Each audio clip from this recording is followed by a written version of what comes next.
mère de la crèche de mon fils est devenue obsédée par mon mari et a commencé à nous harceler. Elle a déménagé dans l'immeuble d'Aix-en-Grave côté et a tenté d'entrer dans notre appartement. J'ai essayé d'ignorer. Vraiment. Je pensais exagérer, que ce n'était qu'une impression. Mais cette femme, elle était partout. Elle en savait trop. Et même quand j'ai demandé de l'aide, la réponse était toujours la même, ce n'est rien. Jusqu'à ce qu'un soir, mon mari trouve un mot dans sa poche. Et là, tout a changé. Mon mari, Mécon, 34 ans, et moi, 30 ans, sommes mariés depuis 6 ans et avons un fils de 3 ans nommé Everton. Nous vivons dans une ville où les prix de l'immobilier sont scandaleusement élevés. C'est pourquoi nous avons eu de la chance de trouver un appartement convenable dans un bon quartier, avec une crèche de qualité à proximité.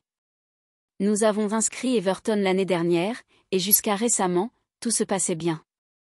Mécon et moi accordons beaucoup d'importance à notre vie de famille. Nous avons tous les deux des emplois exigeants, moi dans l'administration de la santé et lui en tant qu'ingénieur civil dans une entreprise réputée. Malgré nos emplois du temps chargés, nous faisons toujours en sorte, quand c'est possible, d'emmener et de récupérer Everton ensemble. C'est notre rituel familial, un moment précieux avant que nos journées ne partent dans des directions opposées. La crèche est assez ordinaire. Les parents vont et viennent rapidement, et la plupart se contentent d'un signe de tête ou d'un bref « bonjour ». C'est pour ça que le comportement de Diana s'est démarqué dès le début. Diana a une fille qui est dans la même classe qu'Everton. Je l'ai remarqué il y a quelques mois, lorsqu'elle a commencé à me fixer d'un air étrange le matin, quand je déposais mon fils. Au début, je me suis dit que j'avais peut-être quelque chose sur le visage ou que je l'avais offensée sans m'en rendre compte. J'ai essayé de lui sourire et de la saluer plusieurs fois, mais elle répondait toujours par un regard glacial ou m'ignorait complètement. Après quelques tentatives, j'ai abandonné et je me suis concentrée uniquement sur mon fils. La situation a commencé à devenir étrange il y a environ 2 mois. Un jour, Mécon a dû déposer Everton à la crèche plus tôt que d'habitude. Ce soir-là, il est rentré à la maison avec une histoire assez bizarre. Diana, qui ne m'avait jamais adressé un seul mot malgré de nombreuses occasions, a entamé avec lui une conversation très animée.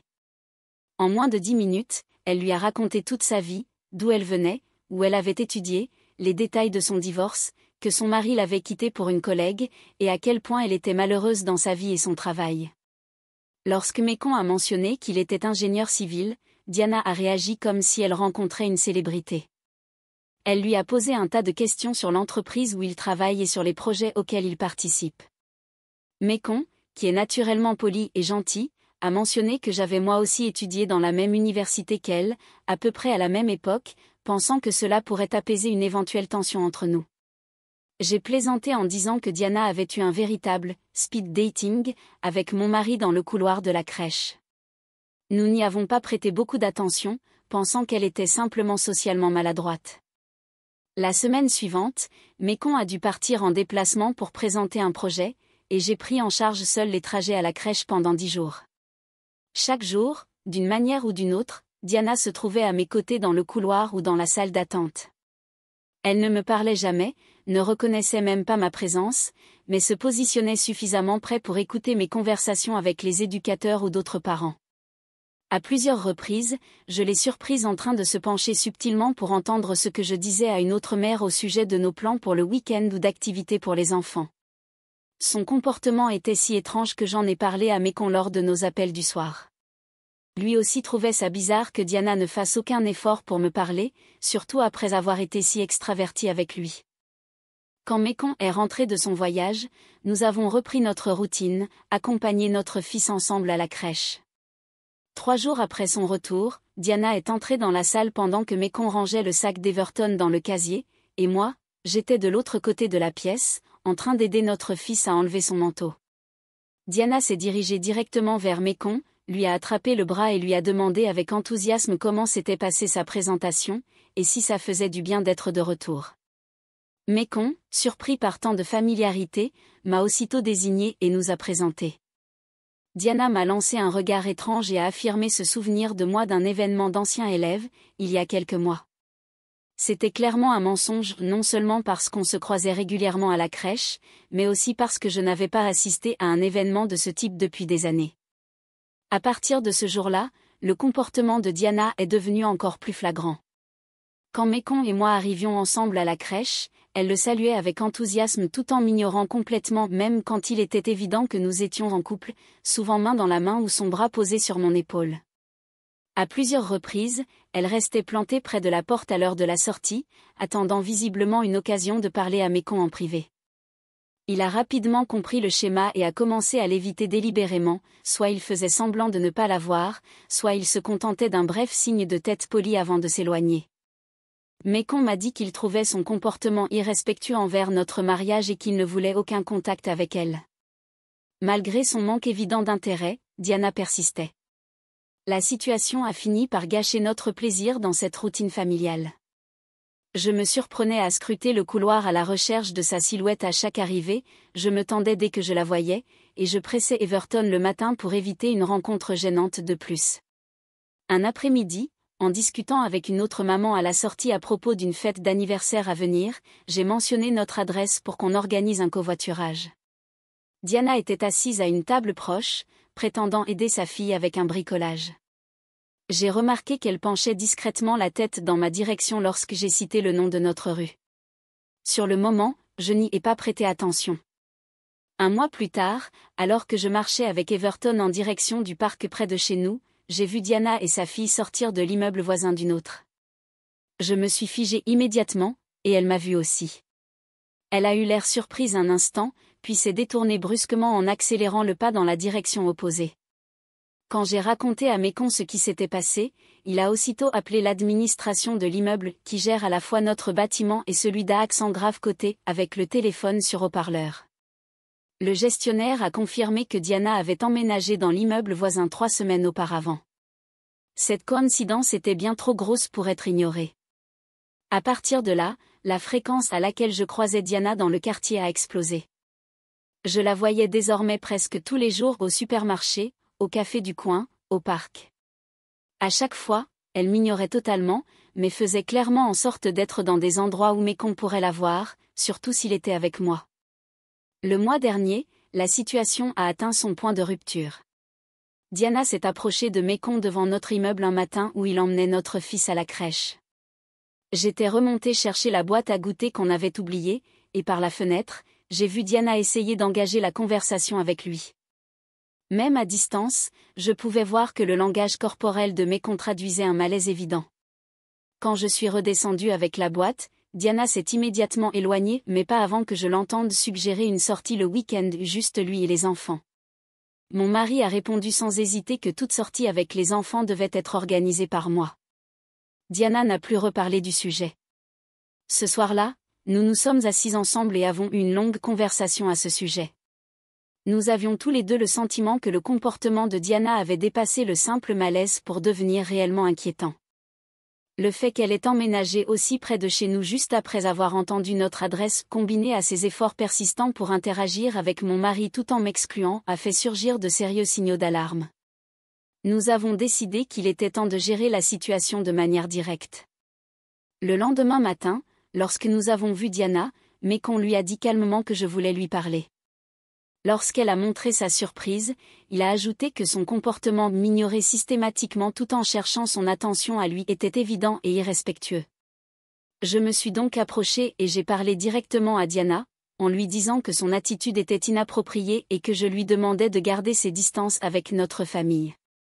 J'ai précisé qu'une crèche n'était pas un lieu pour flirter et que ses agissements nous mettaient mal à l'aise. Diana a semblé choquée. Elle a affirmé qu'il s'agissait simplement d'un malentendu, qu'elle avait seulement marché avec Mécon jusqu'à son bureau après une simple conversation. Plus tard, lorsque j'ai raconté ça à mon mari, il m'a expliqué qu'ils avaient marché dans la même direction pendant un pâté de maison après être sortis de la crèche, puis qu'il lui avait dit au revoir et était parti travailler. Il m'a assuré qu'il ne conduirait jamais une inconnue à son lieu de travail, et qu'il avait simplement été poli pendant cette courte marche. Quelques jours après notre conversation, Diana s'est approchée de nous à la sortie de la crèche, disant qu'elle voulait parler.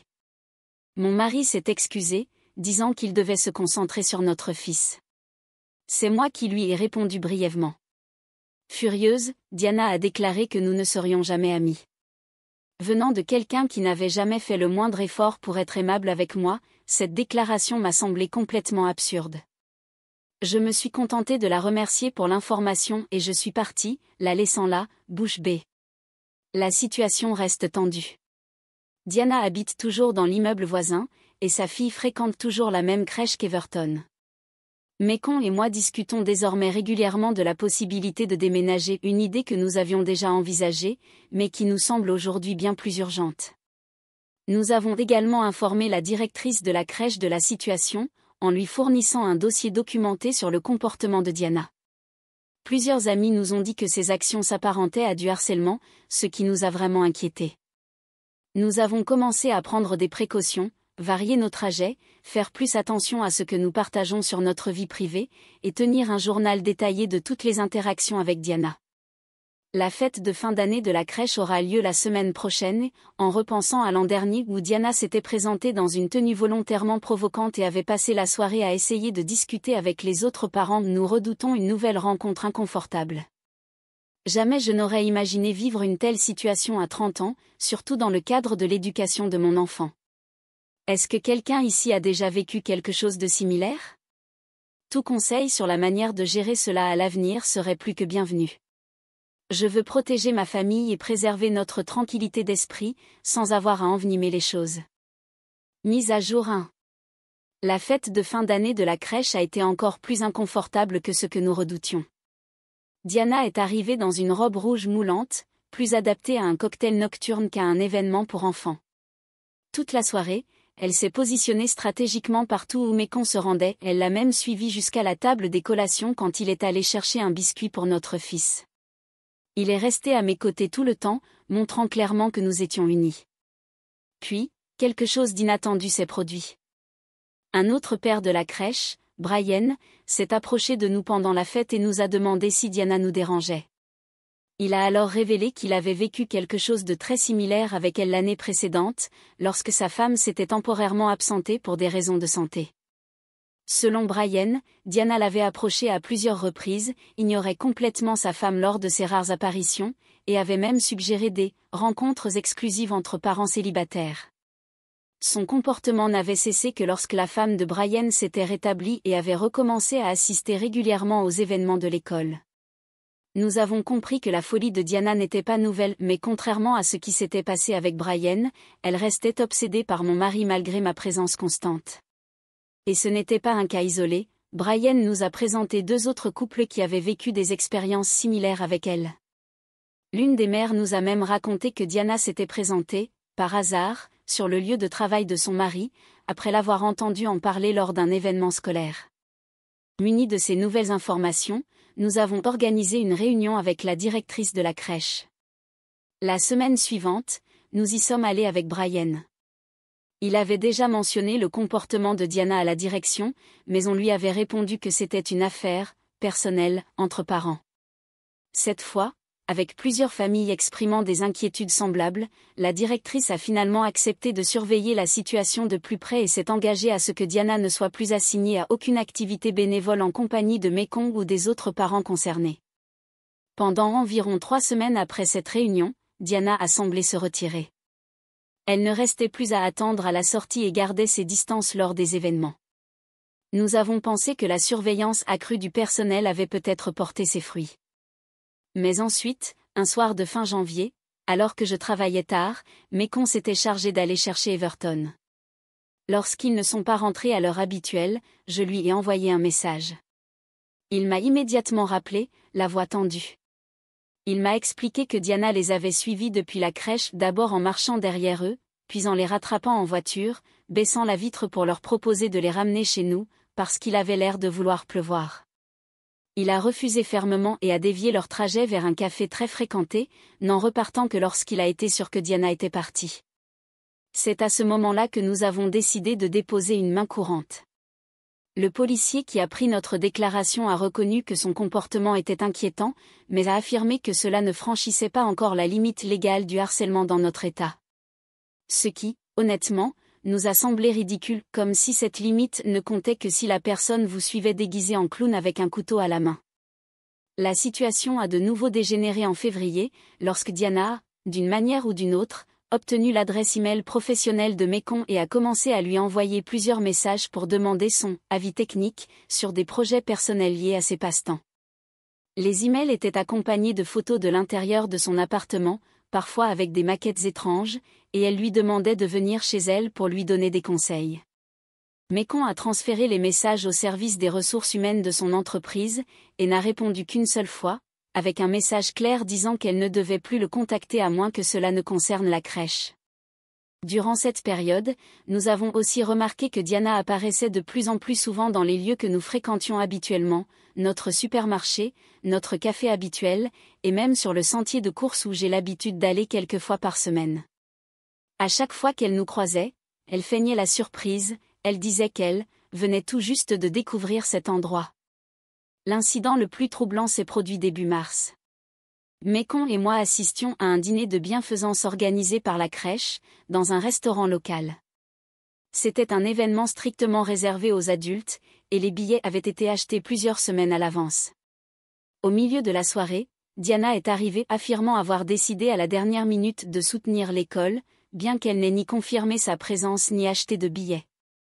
Elle a passé la soirée à tenter de s'immiscer dans les conversations avec Mécon, complimentant son costume et posant des questions sur ses projets professionnels. Mais ce qui nous a réellement dérangé s'est produit au moment où nous nous apprêtions à partir. Alors que j'étais en train de récupérer nos manteaux au vestiaire, Diana s'est approchée de Mécon, et a glissé un mot dans la poche de sa veste. Il ne s'en est rendu compte qu'une fois rentré à la maison. Dans la poche de sa veste, il a trouvé un mot avec le numéro de téléphone de Diana et ce message. La vie est courte. Profite de ce que ça pourrait être. Elle n'a pas besoin de savoir. Il me l'a montré immédiatement, et nous avons convenu que là, une ligne dangereuse avait clairement été franchie. Le lendemain, nous sommes retournés au commissariat avec le mot, les emails et les enregistrements des caméras de sécurité comme preuve. Le même agent qui avait enregistré notre première plainte a reconnu que le comportement de Diana avait désormais atteint le niveau de harcèlement. Il nous a aidés à déposer une demande d'ordonnance restrictive temporaire. Le tribunal a accordé la mesure, exigeant que Diana maintienne une distance minimale de 30 mètres entre elle et nous, notre domicile, ainsi que le lieu de travail de mon mari. L'ordonnance ne lui interdisait pas d'amener sa fille à la crèche, mais précisait clairement qu'elle devait éviter tout contact avec nous pendant les heures d'arrivée et de sortie des enfants. Lorsque Diana a reçu la notification de l'ordonnance, elle aurait eu, selon l'huissier qui la lui a remise, une véritable crise hystérique. Elle hurlait que nous étions en train de ruiner sa vie. Elle prétendait que mon mari l'avait séduite, qu'il lui avait envoyé des signaux, un mensonge absurde, que Mécon a nié avec la plus grande fermeté. Le lendemain de la remise de l'ordonnance, la directrice de la crèche nous a appelés. Diana avait contacté l'école pour affirmer que nous la harcelions, que nous étions agressifs avec elle. La directrice, parfaitement au courant de la situation, nous a assuré de son soutien total. Elle a affirmé que l'établissement nous faisait confiance et veillerait personnellement à ce que l'ordonnance soit respectée au sein de la crèche.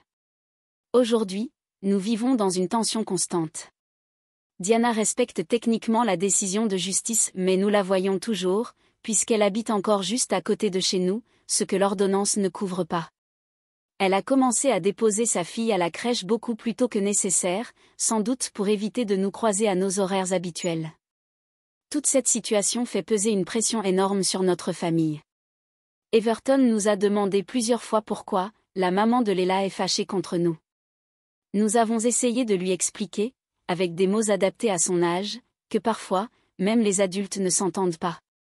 Mais il est difficile de le protéger complètement de cette tension constante. Nous cherchons activement une nouvelle maison, dans l'espoir de pouvoir déménager avant la prochaine rentrée scolaire. En attendant, nous continuons à documenter tout comportement suspect ou violation de l'ordonnance, et nous restons en contact régulier avec l'équipe pédagogique. Jamais je n'aurais imaginé qu'une simple routine consistant à accompagner notre fils à l'école se transformerait en une spirale de stress et de vigilance. Nous essayons de préserver une certaine normalité pour notre enfant, mais vivre en état d'alerte permanent est épuisant. Mise à jour 2. Environ un mois après avoir obtenu l'ordonnance restrictive, nous avons remarqué que Diana avait complètement disparu du quartier. Sa fille continuait de fréquenter la crèche, mais c'est la mère de Diana qui venait désormais la déposer et la récupérer. Nous avons nourri un espoir prudent, certes, que cela signifiait que Diana avait enfin compris la gravité de la situation. À la fin du mois d'avril, nous avons reçu un appel de la directrice de la crèche. Diana avait retiré sa fille de l'établissement, prétextant que l'environnement y était devenu hostile.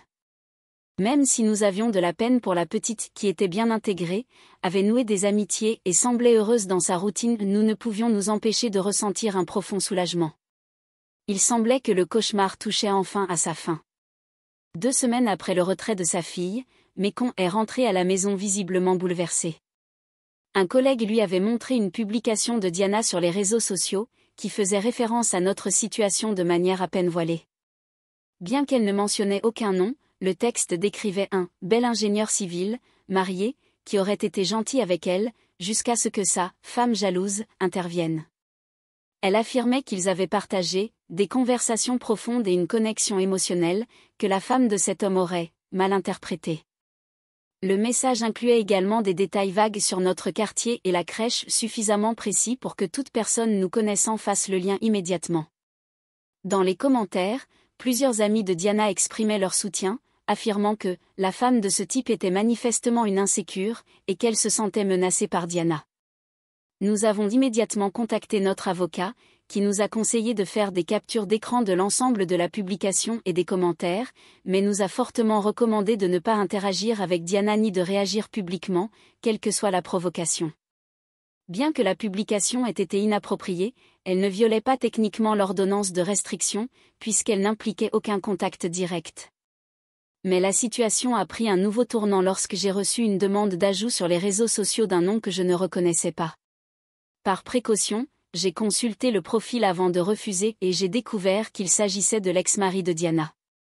Après en avoir discuté avec mon mari et notre avocat, j'ai accepté la demande.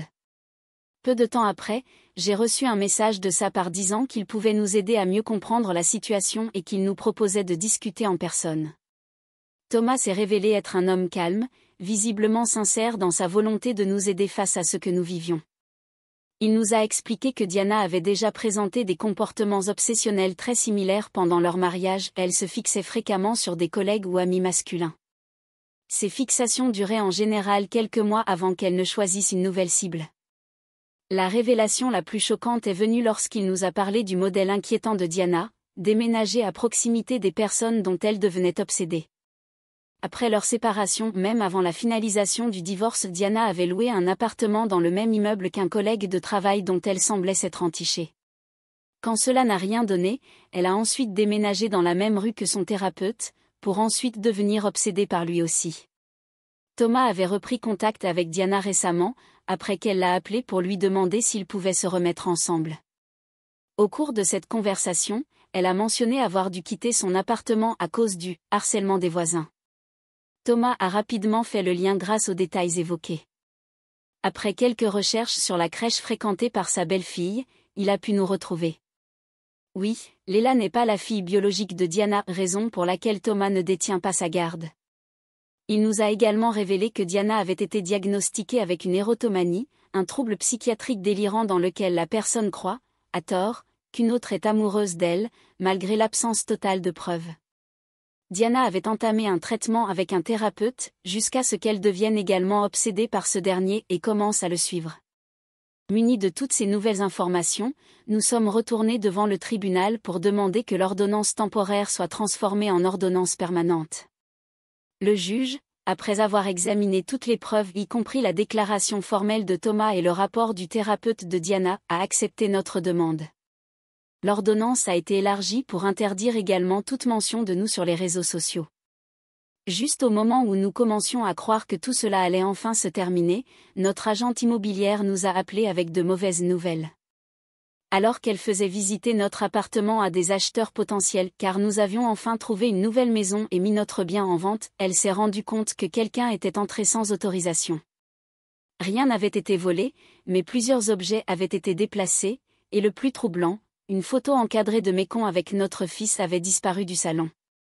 Nous avons immédiatement suspecté Diana et contacté la police.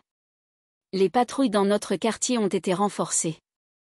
Ce renforcement s'est avéré décisif 3 jours plus tard, lorsque Diana a été prise sur le fait en train de tenter d'accéder à l'entrée arrière de notre immeuble à 2 heures du matin.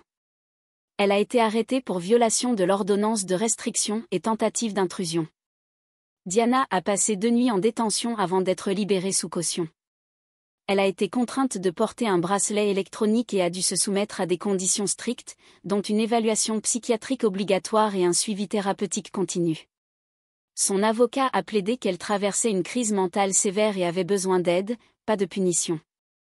Depuis cet incident, nous avons déménagé dans notre nouvelle maison, dans un quartier entièrement différent.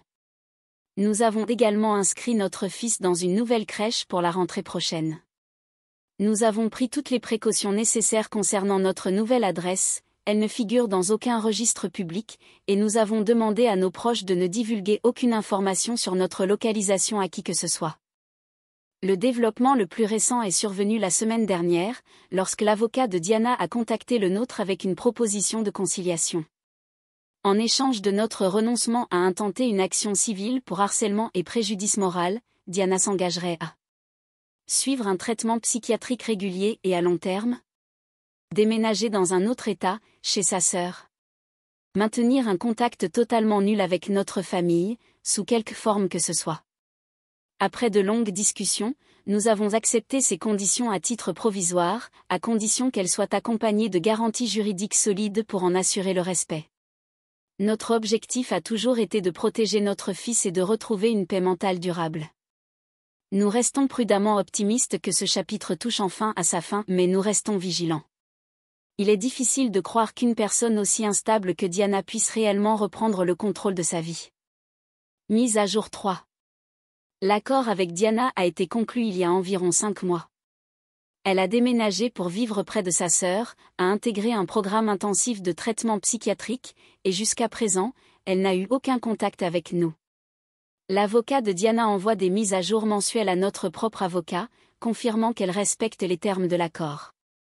Tant qu'elle respecte ses engagements, nous n'engagerons aucune poursuite. Mais si elle enfreint la moindre clause, nous sommes prêts à réagir immédiatement. D'après les rapports, en plus de l'érotomanie, Diana a reçu d'autres diagnostics psychiatriques. Elle réagit positivement au traitement et à la médication, et sa sœur rapporte une amélioration notable de son comportement et de ses schémas de pensée. Notre nouvelle maison est devenue le sanctuaire que nous espérions tant. Située dans un lotissement sécurisé, à une 30aine de minutes de notre ancien quartier, elle nous offre enfin la tranquillité. Everton s'est bien adapté à sa nouvelle crèche et s'est déjà fait de nouveaux amis. Nous restons très prudents avec nos informations personnelles, même vis-à-vis des autres parents d'élèves, et nous pensons que cette vigilance nous accompagnera pendant de longues années. L'entreprise de Mekong s'est montrée compréhensive tout au long de cette épreuve. Elle lui a permis de télétravailler plusieurs semaines pendant notre déménagement. Ses collègues ont été solidaires, et l'épisode des réseaux sociaux a presque été complètement oublié. Nous avons eu une petite frayeur il y a 2 mois, lorsqu'une femme ressemblant à Diana a été vue près de la nouvelle crèche.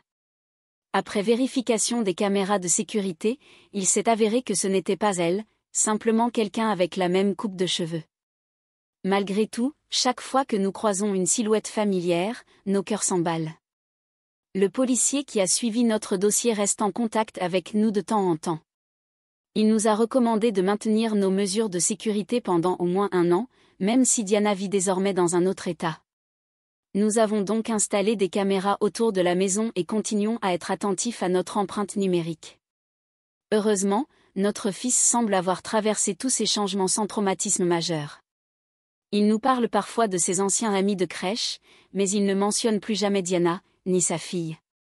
C'était l'une de nos plus grandes préoccupations, mais, à son âge, l'adaptation est plus facile. À ceux qui vivent une situation similaire, voici mon conseil, faites confiance à votre instinct.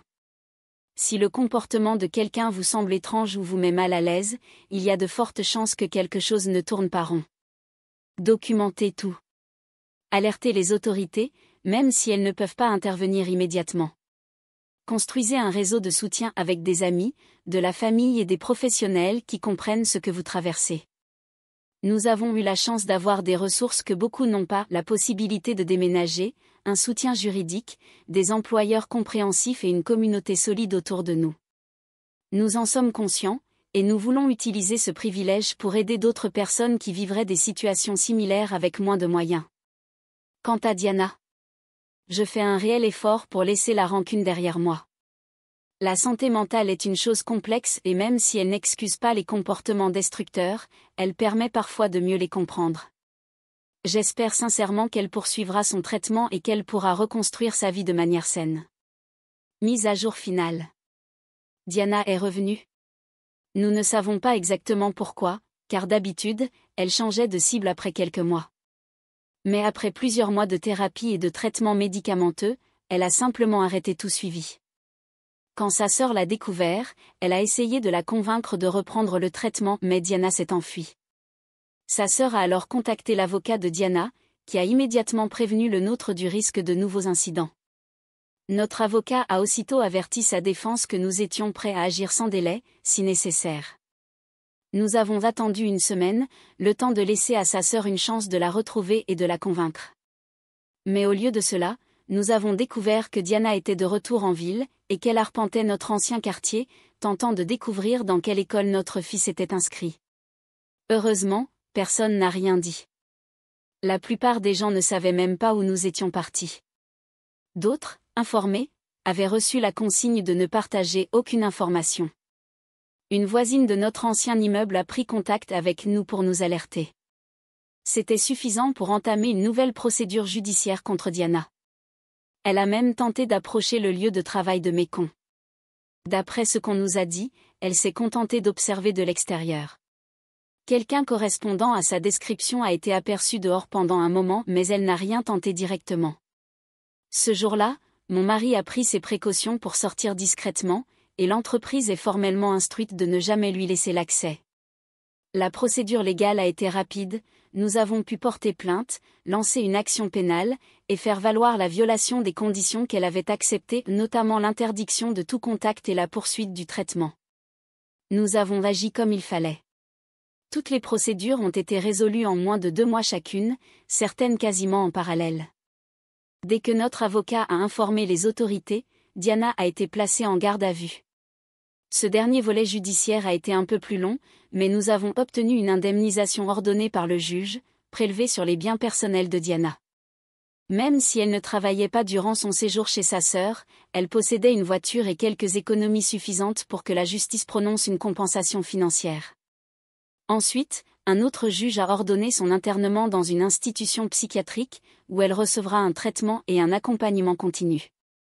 Si elle refuse de suivre son traitement, elle ne pourra pas sortir. Elle est désormais dans un lieu où elle ne peut pas fuir, ni reprendre contact avec d'autres victimes. Ce n'est pas une prison de haute sécurité, mais ce n'est pas non plus un endroit d'où elle peut faire ce qu'elle veut. J'espère sincèrement que ce sera la dernière fois. Elle y restera pendant plusieurs années, et sa libération dépendra exclusivement de sa volonté de se soigner et de ses progrès réels. Nous savons que cela prendra du temps mais au moins, nous avons enfin droit à un peu de paix. Peut-être qu'elle trouvera de nouvelles cibles imaginaires là-bas.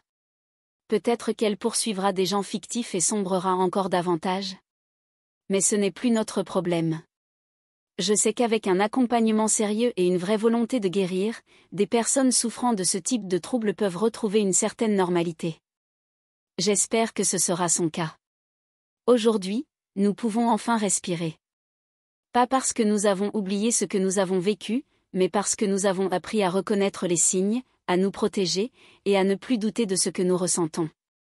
Ce qui avait commencé comme une simple routine à la crèche a failli détruire notre équilibre, notre sécurité et notre santé mentale.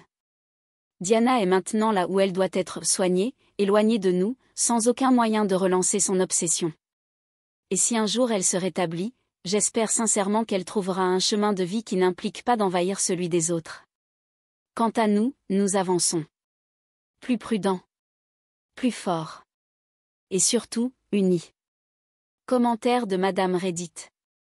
C'est terrifiant de voir à quel point une obsession peut dégénérer sans que personne n'intervienne à temps. Ce couple a dû vivre dans la peur pendant des mois, simplement parce qu'ils avaient croisé le chemin d'une personne instable.